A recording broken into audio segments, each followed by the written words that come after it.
بانی chairman P T I Imran Ahmad Khan Niazi صاحب کی طرف سے ریٹ پٹیشن دائر کی تھی میں نے، اور اس میں دو معاملات اٹھائے ہیں۔ ایک تو عدالت کو آج ہم نے آگاہ کیا کہ گزشتہ 3-4 ماہ کے دوران جو وکلاء خان صاحب سے ملتے آئے ہیں اور کیسز میں ان کے ساتھ مشاورت کرتے رہے، کسی ایک موقع پر بھی جیل حکام نے ہمیں خان صاحب سے علیحدگی میں ملنے نہیں دیا۔ ہماری ہر میٹنگ پہ 2 فرشتے ان کے محتاط ملازمین جو ہیں وہ ہر وقت موجود رہتے رہے ہیں، اور ہماری کوئی بات جو ہے وہ مخفی نہیں رہی ہے۔ پاکستان کے قانون کے تحت،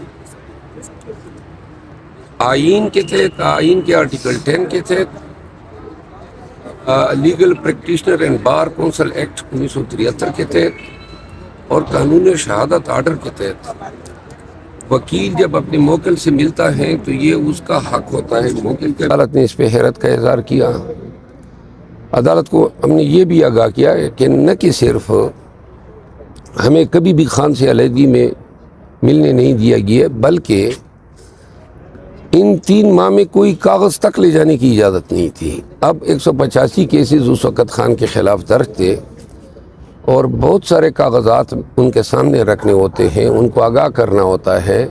اس دوران الیکشن شروع ہو گئے تو لسٹوں کے لیے، ٹکٹس کے لیے، اب انسانی میموری تو اتنی کام نہیں کرتی ہیں کہ کوئی 5 حلقوں میں 5 یا 10 امیدواروں کے نام کوئی یاد رکھ سکے۔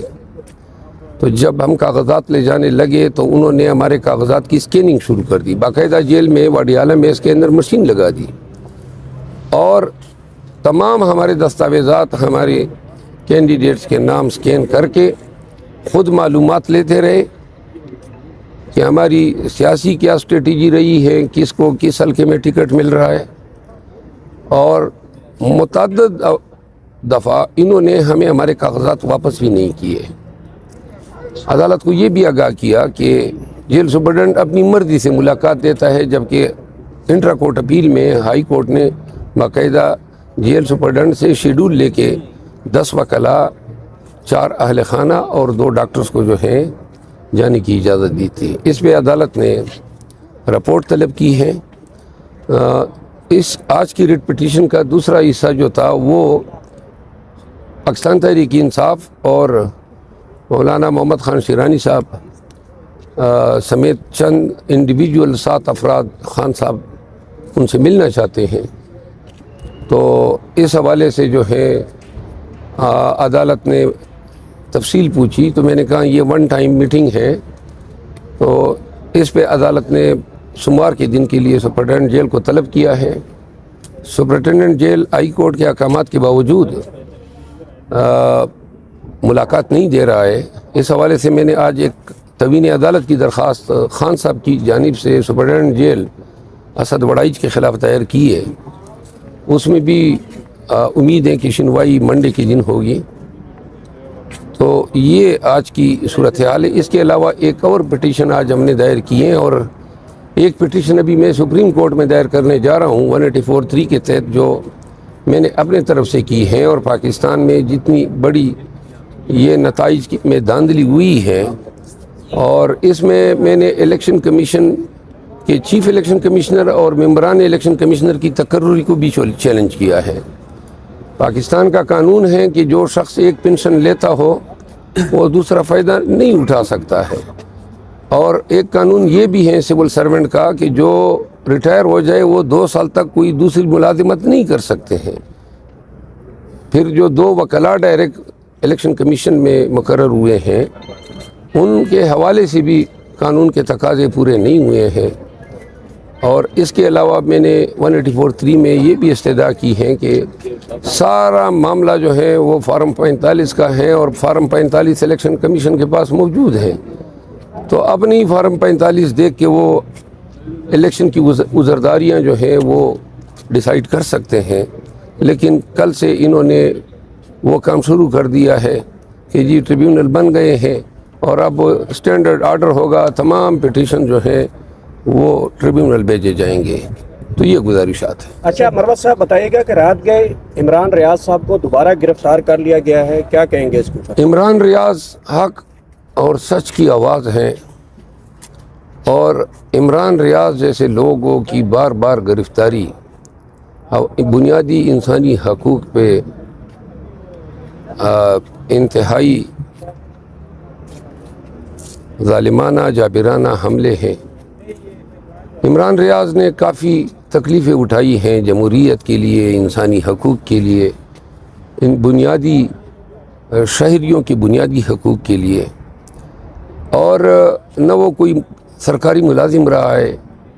FIA نے غالباً ان کو اٹھایا ہے، لیکن اس عمل میں جو تقویت دینے والی بات ہے وہ یہ ہے کہ اس دفعہ ان کی گرفتاری فارمل کی گئی ہے اور وہ مسنگ پرسن کے زمرے میں نہیں آئے گا. تو لہٰذا 3-4 دن میں امید ہے کہ عمران ریاض صاحب باہر آ جائیں گے. مریم صاحبہ آج وزیر اعلیٰ بننے جا رہی ہیں پنجاب کی، اور رات کو ہی صحافیوں کی گرفتاریاں شروع ہو گئی ہیں، کیا کہیں گے اس پہ؟ جی میرا خیال ہے آج تو ڈپٹی اسپیکر کے الیکشن کا شیڈول جاری ہوگا، لیکن ان خاتون سے یہی ہمارے خدشات ہیں. منتقم مزاج ہیں. عمران ریاض پر بات ختم نہیں ہوگی. ہر اس شخص کو زندان میں ڈالا جائے گا جو ان سے نظریاتی اختلاف رکھتا ہو، جو ان کی تعریفوں کے پل نہ باندھ سکتا ہو، جو مینڈیٹ کی چوری پہ ان پہ تنقید کرتا ہو. اور یہ عوامل جو ہیں قانون کی حکمرانی اور بنیادی انسانی حقوق کے تحفظ میں پاکستان میں موجودہ دور میں سب سے بڑی ایک رکاوٹ ہے. ہمیں خدشات ہیں کہ مریم نواز کے دور حکومت میں پنجاب میں جو ہے فرعونیت کا نیا دور شروع ہو رہا ہے، اور یہ خاتون جو ہے یہ منتقم مزاج ہونے کے ساتھ ساتھ سیاسی مصلحتوں کے لیے کسی بھی حد تک جا سکتی ہے. سر یہ بتائیے گا کہ پارلیمنٹ میں MNA کا حلف اٹھانے کے بعد بھی وکالت جاری رکھیں گے؟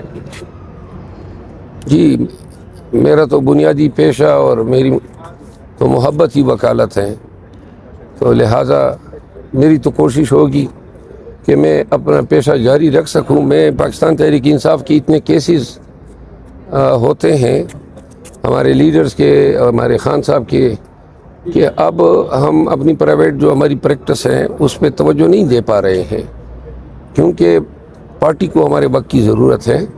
لیکن میری کوشش ہوگی، کیونکہ ہمارا بنیادی ذریعہ آمدن تو وکالت ہے، اور سابقہ 1.5 سال سے ہم وکالت سے دور ہوتے جا رہے ہیں. لیکن اس دوران بھی جو مقدمے آتے ہیں ہم لے بھی رہے ہیں اور عدالتوں میں پیش. مروت صاحب بتائیے گا کہ IMF کے پروگرام کے خلاف آپ خط لکھنا چاہ رہے ہیں. مسلم لیگ نون کہہ رہی ہے یہ معاشی دہشت گردی اور دوبارہ پاکستان کو ڈیفالٹ کرنے میں پاکستان تحریک انصاف اپنے جو ہے وہ پروسیس میں شروع ہو چکی ہے. جو دہشت گردی مسلم لیگ نون، پیپل پارٹی اور MQM نے کی ہے اور پاکستان کے عوام کا دیا گیا مینڈیٹ چوری کیا ہے، وہ خیر ہیں کہ یہ حکومت بنائیں اور بندر بانٹ کریں. اور اگر ہم صرف اتنا مطالبہ کریں، کیونکہ IMF نے سابقہ قرضہ جو آخری دفعہ دیا تھا مشروط دیا تھا کہ یہ پاکستان میں فیئر اور ٹرانسپیرنٹ الیکشن کے ساتھ مشروط ہوگا. اب الیکشن کا تو انہوں نے حشر نشر کر دیا. تو لہٰذا ہم نے یہ مطالبہ کیا ہے کہ جو الیکشن ہے اس پروسیس کی آڈٹ ہونی چاہیے. اگر الیکشن جو ہے اس کے نتیجے میں ایک جیلی حکومت کو بٹھایا جا رہا ہے اور IMF جا رہی ہے ایک جیلی حکومت سے کوئی اگریمنٹ کرنے، تو یہ تو IMF کے اپنے SOP سے بھی متصادم ہے. دوسری بات یہ ہے کہ پاکستان میں قرضوں سے زیادہ جو ضرورت ہے پاکستان کو، سب سے بنیادی ضرورت پاکستان کو ہے قانون کی حکمرانی کی. آپ یہ کہتے ہیں قانون جائے باڑ میں، بنیادی حقوق جائے باڑ میں، بس کر دے لو. تو لہٰذا جس ریاست میں، جس ملک میں قانون کی حکمرانی نہ ہو اور یہ بات کہیں کہ جی معاشی دہشت گردی، جو حقیقی دہشت گردی ہو رہی ہے، جو بنیادی حقوق کی پامالی ہو رہی ہے، جو مینڈیٹ چوری ہو رہا ہے، جو صحافی آج کل روزانہ کی بنیادوں پہ قید و بند کیے جا رہے ہیں، سیاسی ورکر ہزاروں کی تعداد میں جیلوں میں نظر بند ہیں، وہ سب نظر انداز کی جائے اور آپ کے لیے قرضہ لے لیا جائے تاکہ آپ ان کو چاٹ سکیں۔ اچھا شیر افضل مروت صاحب، عمران خان صاحب جب حکومت بھی تھی اپوزیشن میں بھی تھے تو وہ کہتے تھے کہ میں ان سے ہاتھ نہیں ملاؤں گا، شہباز شریف زرداری